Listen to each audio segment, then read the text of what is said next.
ओम नारायण नमः। जय श्री कृष्ण भक्तों, आप सभी को पौष मास की पूर्णिमा की ढेरों शुभकामनाएं। भक्तों, आज की वीडियो बहुत ही ज्ञानवर्धक रहने वाली है और पूज्य गुरु जी ने कहा है कि साल की यह पूर्णिमा तिथि पौष महीने की पहली पूर्णिमा तिथि अत्यंत पुण्यदायी और शुभ मानी गई है। शास्त्रों के अनुसार यह पूर्णिमा वर्ष की पहली पूर्णिमा होने के कारण विशेष फल प्रदान करने वाली होती है। इस दिन किया गया स्नान, दान, जप और व्रत कई गुना पुण्य देता है। भक्तों, आज हम बात करेंगे पौष पूर्णिमा तिथि कब है, इसका व्रत कब रखा जाएगा। भक्त बड़े ही कंफ्यूजन की स्थिति में है, क्योंकि एक तो यह साल की पहली पूर्णिमा तिथि है और यह है कब आ रही है, 2 जनवरी या फिर 3 जनवरी। तो आज हम आप कैसे कंफ्यूजन को दूर करेंगे और जानेंगे किस दिन पूर्णिमा का त्योहार मनाया जाएगा। पूर्णिमा पर जो चंद्र अर्घ व्रत होता है वह किस दिन करेंगे और सत्यनारायण भगवान का व्रत किस दिन होगा। क्या दोनों ही एक ही दिन किए जा सकते हैं या नहीं किए जा सकते। भद्रा के विषय में कहा जा रहा है, तो भद्रा कब से कब तक रहेगी या क्या प्रभाव रहेगा। पौष पूर्णिमा की पूजा कैसे करनी है, इस दिन हमें क्या दान देना चाहिए, क्या जप करना चाहिए, क्या इसका स्नान कहाँ गया है, क्या इसकी विधि कही गई है, क्या इसके नियम कहे गए हैं और शास्त्रों में क्या इसकी महिमा कही गई है। इस प्रकार से संपूर्ण जानकारी आने वाली पौष पूर्णिमा के विषय में आपको इस वीडियो के माध्यम से प्रदान की जाएगी। इसके लिए भक्तों, आपको वीडियो के अंत तक बने रहना है। कुछ लोग होते हैं जो वीडियो को आधा अधूरा छोड़कर आगे बढ़ जाते हैं और उनको किसी प्रकार की जानकारी प्राप्त नहीं होती है। इसलिए वीडियो को पूरा ही देखें और यदि वीडियो थोड़ा सा भी उपयोगी लगे तो कृपया एक बार लाइक अवश्य कर दीजिएगा। परमेश्वर वासुदेव की कृपा प्राप्त करने के लिए कमेंट बॉक्स में अवश्य लिखिएगा श्रीमन नारायण या ओम नमो भगवते वासुदेवाय। भगवान के यह मंत्र जितने लिखे जाएंगे उतना कल्याण होगा। और चैनल को सब्सक्राइब जरूर कीजिएगा, क्योंकि इस चैनल पर हम आपको जो भी जानकारी देते हैं वह ज्योतिष शास्त्र, तंत्र शास्त्र और शास्त्रीय जानकारी होती है, जो कि शास्त्रों में लिखा हुआ है, वेद पुराणों में लिखा हुआ है। वही आपको बताते हैं कौन सी तिथि कब है, व्रत आदि कब करना है, विधि क्या है, नियम क्या है और क्या गलती आपको नहीं करनी है। यदि आप सभी व्रत और त्योहारों की सही जानकारी पाते रहना चाहते हैं तो कृपया चैनल को सब्सक्राइब कीजिए और बेल आइकन को प्रेस कीजिए। चलिए अब आपका ज्यादा समय बर्बाद ना करते हुए जानकारी आरंभ करते हैं। बात करते हैं आने वाली पूर्णिमा की। भक्तों, पौष माह की जो पूर्णिमा होती है इसकी महिमा शास्त्रों में बहुत अधिक वर्णित है। शास्त्र क्या कहते हैं कि इस दिन जो कोई सत्यनारायण भगवान का व्रत करता है, पूजन करता है या स्नान करता है, दान करता है, जप करता है, तप करता है, उसको अत्यधिक पुण्य की प्राप्ति होती है। उसके जीवन के संकटों का नाश होता है। भगवान सत्यनारायण और भगवान विष्णु के आशीर्वाद से उसके जीवन में खुशियों का आगमन होता है। पौष पूर्णिमा का स्नान आपको कहाँ करना चाहिए। पौष पूर्णिमा के स्नान के लिए यदि संभव है तो आप गंगा जी पे जाइए। पौष पूर्णिमा पर गंगा स्नान की बड़ी महिमा है। गंगा स्नान करें, वहीं पे दान करें। जो गंगा स्नान नहीं जा पा रहे हैं वो क्या करें।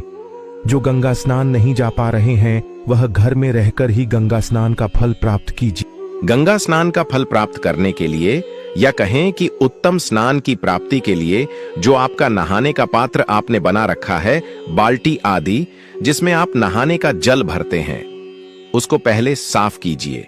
फिर उसमें थोड़ा सा गंगा जल भरिए, चाहे 2 बूंद गंगा जल ही डालिए। पहले गंगा जल डालिए, फिर उसमें शुद्ध जल डालिए। तदोपरांत हर हर गंगे बोलते हुए इसमें स्नान कर लीजिए। यह स्नान बहुत कल्याणकारी स्नान होगा। स्नान करने के बाद स्वच्छ वस्त्र धारण करके आपकी जो प्रतिदिन की पूजा है मंदिर की, उसको कीजिए। साफ सफाई कीजिए मंदिर की, भगवान को स्नान आदि करा के, और जो प्रतिदिन का महत्तम है इसको सुनिए, ध्यान दीजिएगा। इसी दिन से माघ स्नान शुरू होने जा रहा है और माघ स्नान की महिमा बहुत अधिक है। आप जानते हैं वैशाख स्नान, माघ स्नान, कार्तिक स्नान, यह ऐसे महीने हैं जिनके स्नान से ही मनुष्य तर जाता है। तो माघ स्नान भी शुरू होने जा रहा है। इसलिए स्नान कब करेंगे? सूर्योदय से पहले। और माघ स्नान के साथ माघ महात्म्य सुनना ना भूलिएगा और उनका श्रवण कीजिएगा और अवश्य जुड़िएगा माघ मास महात्म्य के साथ। अभी पौष मास महात्म्य चल रहा है, तो बिल्कुल भी आप पूजा पाठ व्रत कीजिए, बहुत ही पुण्यदायक रहेगी। तो जो पौष महीने की पूर्णिमा तिथि है, इसका हिंदू धर्म बहुत ही अधिक महत्व है, शास्त्रों में अत्यंत श्रेष्ठ और पुण्यदायी बताया गया है। यह तिथि भगवान विष्णु और सत्यनारायण को अत्यंत प्रिय मानी जाती है। कहा गया है कि पौष पूर्णिमा के दिन जो व्यक्ति श्रद्धा और नियम पूर्वक स्नान, दान, जप, तप और सत्यनारायण व्रत करता है, उसके जीवन के बड़े से बड़े संकट भी दूर हो जाते हैं। इस पूर्णिमा से ही माघ स्नान का शुभ आरंभ होता है और माघ मास का स्नान सभी स्नानों में श्रेष्ठ माना गया है। शास्त्रों के अनुसार पौष पूर्णिमा पर किया गया गंगा स्नान या गंगा जल से स्नान हजारों अश्वमेध यज्ञों के समान फल देता है। इस दिन अन्न, वस्त्र, कंबल और तिल का दान करने से अक्षय पुण्य की प्राप्ति होती है और पितृ भी तृप्त होते हैं। मान्यता है कि पौष पूर्णिमा पर चंद्रमा को अर्घ्य देने से मानसिक शांति, सौभाग्य और पारिवारिक सुख में वृद्धि होती है। साथ ही इस दिन किया गया हर शुभ कर्म कई गुना फल देता है, इसलिए पौष पूर्णिमा को पाप नाशिनी और कल्याणकारिणी तिथि कहा गया है। तो चलिए अब तो हम जान लेते हैं किस प्रकार से पूजा पाठ करना है सब कुछ। तो सबसे पहले आपको पौष पूर्णिमा के सुबह की तो स्नान आदि से निवृत्त होके कथा महात्म्य आदि सुनने के बाद आप अगर सत्यनारायण भगवान का व्रत करते हैं तो सत्यनारायण भगवान का पूजन करेंगे। फिर आप दान पुण्य के कार्य करेंगे। पहले मैं पूजन विधि बता देता हूँ, फिर आपको दान पुण्य की विधि बताऊंगा और क्या दान करना चाहिए यह बताऊंगा। पूजन के लिए आप सत्यनारायण भगवान की तस्वीर लीजिएगा। प्रतिमा है तो प्रतिमा लीजिएगा। उनको स्थापित करने के लिए कोई चौकी लीजिएगा। उस पर बिछाने के लिए लाल या पीला वस्त्र आपके पास होना चाहिए। भगवान की पूजा करने के लिए आपके पास रली, मौली, पान, सुपारी, लौंग, इलायची। पान में आपके पास पान का पत्ता होना चाहिए। पान, सुपारी। सुपारी कितनी? 1 सुपारी, 2 लौंग कम से कम, 2 इलायची, धूप, दीप, घी का दिया। नैवेद्य में आप भगवान को फल अर्पित कर सकते हैं।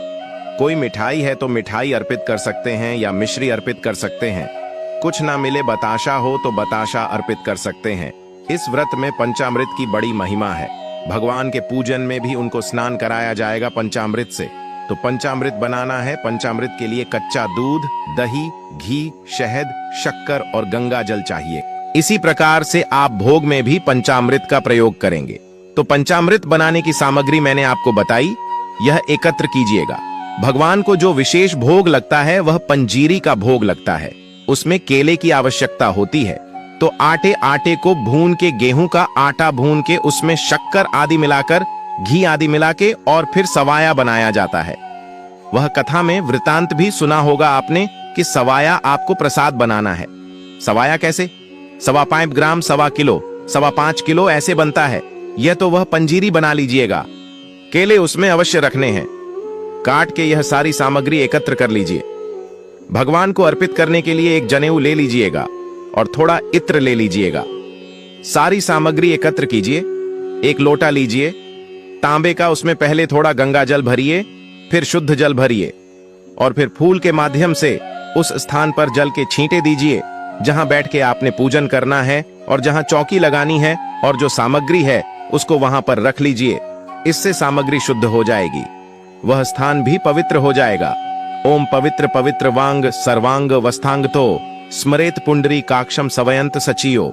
इस प्रकार से जल छींटे देकर आपने स्थान को शुद्ध किया है और सामग्री को पवित्र किया है। क्योंकि जब सामग्री आती है आपके पास पूजा की, तो यह पता नहीं कितने सारे हाथों से लग के आती है। अब किसने किस अवस्था में हाथ लगाए थे, तो शुद्धि करना, पवित्रीकरण करना आवश्यक होता है। चौकी को बिछाइए। चौकी पर लाल या पीला वस्त्र जो आपके पास है उसको बिछाइए। भगवान सत्यनारायण की तस्वीर या प्रतिमा जो भी आपके पास है उसे स्थापित कीजिए। रखिए उस पे। उनके सीधे हाथ की ओर घी का दिया रखिए और विपरीत दिशा में धूप रखिए। अगर दिया तेल का बनाया है तो तेल का दिया उल्टे हाथ की ओर रखा जाएगा। इस प्रकार से स्थापना कर लीजिए। स्थापना करने के बाद अपने सीधे हाथ पर लोटे में जो जल है ना, उसमें से 1 चम्मच से जल लीजिए। हस्तो प्रक्षालनम और हाथ धो लीजिए। हाथ धोने के बाद अब आप 1-1 चम्मच जल आचमनी करेंगे। 1-1 मंत्र पर 1-1 चम्मच जल सीधे हाथ पे लेंगे और पी जाएंगे। ओम माधवाय नमः, जल लीजिए, पी जाइए। ओम केशवाय नमः, जल लीजिए, पी जाइए। ओम नारायणाय नमः, जल लीजिए, पी जाइए। ओम ऋषिकेशाय नमो नमः, हस्तो वृक्षालनम, हाथ धो लीजिए। हाथ धोने के बाद अपने आप को तिलक कीजिए, मौली बांधिए। पारिवारिक जन बैठकर यदि पूजन कर रहे हैं तो उन्हें भी तिलक कीजिए, मौली बांधिए। अब आप भगवान सत्यनारायण का पूजन करेंगे। भगवान सत्यनारायण के सामने एक कोई कटोरी या पात्र रख दीजिए, उसमें जल अर्पित कीजिएगा या पूजा की जो सामग्री है उसमें चढ़ाइएगा। इससे वह सामग्री और जल आदि फैलेगा नहीं। सबसे पहले भगवान को 5 पुष्प अर्पित करेंगे। आसन के रूप में यह भाव रखिए कि आप भगवान को आसन प्रदान कर रहे हैं। 5 पुष्प हाथ में लीजिए। निवेदन कीजिए कि हे प्रभु, यह 5 पुष्प हम आपको आसन के रूप में अर्पित कर रहे हैं। इन्हें आप आसन के रूप में स्वीकार करें और यहाँ विराजमान हो, जिससे कि हम आपका पूजन कर सकें। पुष्प अर्पित कर दीजिए भगवान को। अब आप धूप और दीप को प्रज्वलित कर लीजिए, दिया जला लीजिए, धूप जला लीजिए। अपने सीधे हाथ पर जल लीजिए। 1 रुपए का सिक्का दक्षिणा के रूप में कम से कम रखिए और 3 बार बोलिए ओम श्री विष्णु, ओम श्री विष्णु, ओम श्री विष्णु। अपना नाम, अपना गोत्र, जिस स्थान पर बैठकर संकल्प कर रहे हैं वहां का मकान नंबर, क्षेत्र का नाम, शहर का नाम, पौष मासे शुक्ल पक्षे पूर्णिमा श्यायाम पुण्यतिथि, आयु आरोग्यता प्राप्त थाय, सुख संपत्ति प्राप्त थाय, भगवान सत्यनारायण प्रसन्नार्थाय, पूर्णिमा सत्यनारायण व्रत पूजन संकल्पम, शंकरिश बोल सौ श्री विष्णु शरणो शरणम प्रपद्य। और यह संकल्प भगवान के चरणों में अर्पित कर दीजिए। संकल्प आपने अवश्य करना चाहिए। संकल्प करने के बाद भगवान की पूजा करेंगे। भगवान को 1-1 मंत्र पर 1-1 चम्मच जल सामने रखे पात्र में अर्पित कीजिएगा। ओम भूर्वस श्री नारायण नमः पद्यम समर्पयामि। ओम भूर्वस श्री सत्यनारायण नमः अर्घ्यम समर्पयामि। ओम भूर्वस श्री सत्यनारायणाय नमः आचमनम समर्पयामि। इस प्रकार 3 बार आपने जल अर्पित किया। अब भगवान को स्नान कराएंगे। स्नान के लिए फूल से जल के छींटे दीजिएगा भगवान को। ओम भूर्वस श्री सत्यनारायणाय नमः स्नानम जलम समर्पयामि। अब पंचामृत बना लीजिए। कच्चा दूध, दही, घी, शहद, शक्कर, यह मिलाकर पंचामृत बनाइए। पंचामृत को फूल पर लगा लीजिए और वह पंचामृत भगवान को अर्पित कीजिएगा। ओम भूर्वस श्री सत्यनारायण नमः पंचामृतम समर्पयामिदग स्नानम कुर। फिर से शुद्ध जल से छींटे दीजिएगा।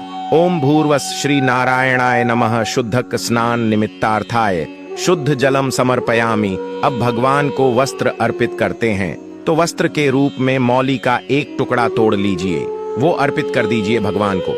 ओम भूर्वस श्री नारायणाय नमः वस्त्रम समर्पयामि। वस्त्रम उपवस्त्रम यज्ञ पवित्रम जनेऊ। लीजिए जनेऊ को रोली कुमकुम आदि से तिलक कर लीजिए, फिर चढ़ा दीजिए। यज्ञ पवित्रम समर्पयामि। तिलकम, तिलक कीजिए। भगवान को रोली कुमकुम आदि से तिलक कीजिए। इत्र अगर आपके पास है तो इत्र को पुष्प पर लगाइए और इत्र भगवान को अर्पित कीजिए। इत्र अर्पित करके तिलक लगा के पुष्प अर्पित करेंगे। माला है तो माल्यार्पणम कुरहु, माला पहनाइए। तदोपरांत भगवान को धूप दिखाएंगे। ओम भूर्वस श्री नारायणाय नमः धूपम अग्रापयामि। ओम भूर्वस श्री नारायणाय नमः दीपम दर्शयामि। भगवान को धूप दीप दिखा के नैवेद्यम समर्पयामि। नैवेद्य समर्पित करेंगे तो भगवान को फल, मिठाई या मिश्री आदि जो आपके पास है वह अर्पित कीजिए। ओम भूर्व पूर्व श्री नारायणाय नमः नैवेद्यम समर्पयामि जल चम्मणिम गुरु। 1 चम्मच जल लीजिए, सामने रखे पात्र में अर्पित कर दीजिए। जल आचमन समर्पयामि तामूलम पंगी फलम। तामूल पान का 1 पत्ता लीजिए, उस पे 2 लौंग, 2 इलायची, 1 सुपारी रखिए। उसका बीढ़ा बनाकर वह भगवान को अर्पित कीजिए। ओम भूर्व श्री नारायणाय नम मुख मोजनार्थम नैवेद्ययामि तांबूलम पंगी फलम तांबूलम समर्पयाम। शुभ दक्षिणायाम शुभ दो वरदो भव। जो भी दक्षिणा चढ़ाना चाहते हैं भगवान को वह दक्षिणा अर्पित कीजिए। हाथ जोड़ के नमस्कार कीजिए। अब आप पूर्णिमा की कथा सुनिए। पूर्णिमा व्रत पर कथा सुनी जाती है केवल और केवल सत्यनारायण भगवान की वही कथा आपने सुननी है, और वह 5 अध्याय कथा होती है 5 अध्याय की। अगर कोई भी अच्छे से कथा को सुनाएगा, पूरी कथा सुनाएगा, तो आरती के साथ लगभग उसमें 35 से 40 मिनट तक लग सकते हैं। 35 मिनट कम से कम लगेंगे ही लगेंगे। तो सही कथा का ही श्रवण करें। भगवान की आरती कीजिएगा। आरती करने के बाद अब भगवान को भोग लगाएंगे। भोग के लिए पंजीरी केले और उसमें तुलसी दल रखिए। प्लेट में भगवान के सामने थाली सजाइए। पर्दा कर दीजिए। हम मंत्र पढ़ते हैं, आप प्रार्थना कीजिए। हाथ जोड़ के ओम नाभ्य अंतरिक्षत पद भूमद्रा तथा कल्पन ताली बजाइए। अगर घंटी है तो घंटी बजाइए और पर्दा हटा दीजिए। जलाचमनी कराएंगे। जल लीजिए आजमनी में, थाली के चारों तरफ घुमाइए और छोड़ दीजिए। हाथ जोड़ के नमस्कार करके थाली उठा लीजिए। इस भोग प्रसाद को बाके प्रसाद में मिला दीजिएगा। इस प्रकार से सत्यनारायण भगवान की आपने पूजा पूर्ण की है। अब हाथों में पुष्प लीजिए। भगवान नारायण से निवेदन कीजिए कि हे प्रभु सत्यनारायण भगवान, हमने आज आपकी यह पूजा की, आपको स्थापित किया। इस पूजा में हमसे कोई गलती, कोई त्रुटि, कोई भूल हो गई हो तो उसे क्षमा कीजिएगा। प्रभु, हम अज्ञानी जीव हैं, आपके बालक नादान हैं। हमारी जाने अनजाने की गलतियों को क्षमा करते हुए दया का आशीर्वाद प्रदान कीजिएगा। आपको अर्पित करने के लिए हमारे पास कुछ नहीं है। तन मन धन सब कुछ आप ही का है। हमारे पास केवल क्या है?